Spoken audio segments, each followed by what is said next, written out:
And welcome to my vlog mga Mia. So ayun na nga, it's Tuesday kaya Labada Day na naman si ako. And of course, kapag busy ang nanay, dapat busy din silang dalawa. Oo mga Mia, silang dala kong pasaway at makulit kong mga chinakis. Kasama ko sila sa araw-araw na gawain ko.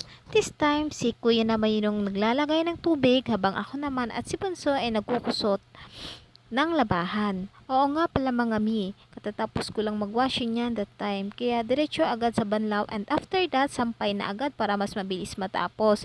Kasi itong dalawa kong kasama ay nag-aaway na naman, ang aking Tom and Jerry. Nagtatanong kayo bakit sila kasama ko sa mga gawaing bahay? Dahil mga mi, start kasi na naging OFW, yung tatay nila para makipagsapalaran, sila na yung kasama ko sa araw-araw.